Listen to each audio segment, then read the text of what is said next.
चैत्र महीने के शुक्ल पक्ष की एकादशी को कामदा एकादशी का व्रत होता है। इस दिन भगवान विष्णु की पूजा की जाती है।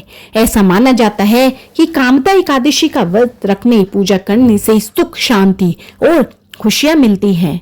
मान्यता है कि कामदा एकादशी का व्रत करने वालों को भगवान श्री हरि सभी की मनोकामनाएं पूर्ण करते हैं। तो आगे हम जानेंगे कामदा एकादशी का महत्व, पूजन विधि और कथा। इससे पहले आप मेरे इस चैनल को लाइक, शेयर एंड सब्सक्राइब कर लीजिए ताकि आगे आने वाली वीडियोस का नोटिफिकेशन आपको ऑन टाइम मिलता रहे।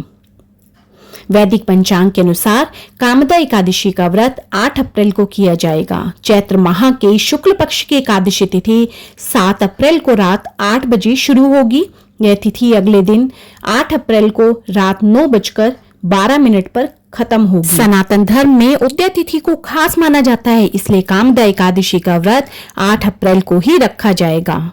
एकादशी का व्रत बहुत खास माना जाता है। ऐसी मान्यता है इस व्रत को करने से व्रती के सारे पाप धुल जाते हैं और साथ ही सभी इच्छाएं पूर्ण होती है। जीवन में सुख समृद्धि आती है।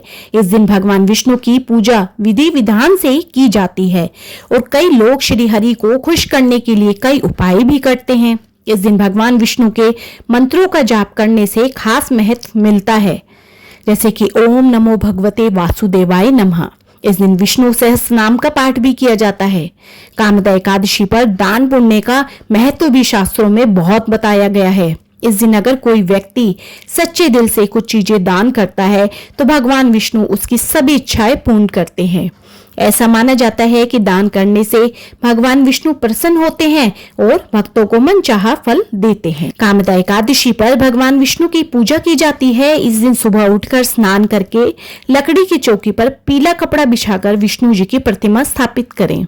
फिर उन्हें फल, फूल और पंचामृत अर्पित करें। घी का दीपक जलाकर व्रत का संकल्प लें और कथा पढ़ें। व्रत के बाद ब्राह्मण या गरीब को भोजन कराएं और अगले दिन द्वादशी तिथि में व्रत खोलें। कामदा एकादशी का व्रत रखने वाले लोग 9 अप्रैल को व्रत का पारण करेंगे। व्रत खोलने का शुभ समय सुबह 6:02 से 8:34 तक रहेगा। व्रत खोलने के बाद अनाज और पैसे का दान करना अच्छा माना जाता है। एकादशी वाले दिन विष्णु भगवान को तुलसी जी अवश्य चढ़ाएं। इस दिन विष्णु भगवान पर तुलसी जी चढ़ाना बहुत शुभ और फलदायी होता है। अब हम करेंगे कामदा एकादशी व्रत कथा। बोलो विष्णु भगवान की जय। एक समय की बात है, युधिष्ठिर ने भगवान श्री कृष्ण से पूछा कि चैत्र शुक्ल एकादशी का व्रत कैसा है। भगवान इसके महत्व और व्रत विधि के बारे में विस्तार से बताइए।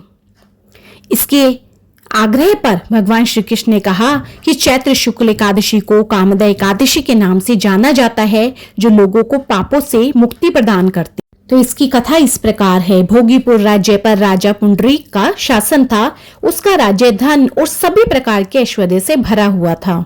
उसके राज्य में ललित और ललिता नाम के युवक और युवती रहते थे। दोनों एक दूसरे से बेहद प्रेम करते थे।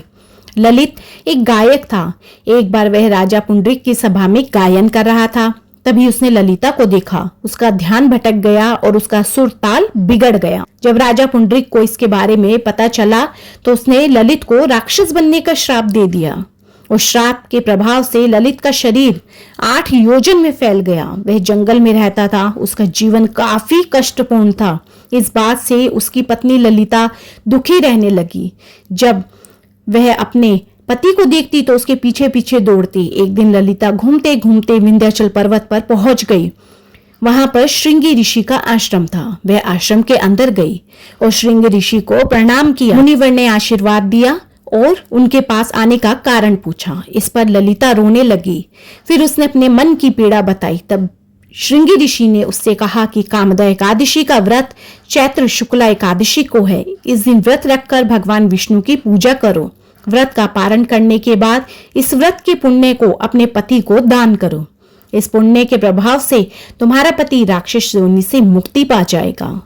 उपाय जानकर ललिता काफी खुश हुई और श्रृंगी ऋषि के आश्रम में से वापस लौट गई। कामदा एकादशी के दिन उसने श्रृंगी ऋषि के बताए अनुसार विधि विधान से व्रत रखा और विष्णु भगवान की पूजा की। व्रत पारण के बाद उसने भगवान विष्णु को साक्षी मानकर अपने पुण्य पति ललित को दान कर दिए। विष्णु भगवान की कृपा से वह राक्षस योनि से मुक्त हो गया। वह ललिता को पाकर खुश हो गया। फिर दोनों खुशी पूर्वक रहने लगे। कुछ समय बाद वे स्वर्गलोक को चले गए। तो बोलो विष्णु भगवान की जय, माँ लक्ष्मी की जय। तो हे विष्णु भगवान, जो भी कोई इस कथा को सुन रहा है उसकी सभी मनोकामनाएं पूर्ण करना और उनको भी पापों से मुक्ति प्रदान करना। तो बोलो विष्णु भगवान की जय। और फ्रेंड्स, कमेंट में ओम नमो भगवते वासुदेवाय अवश्य लिखिए।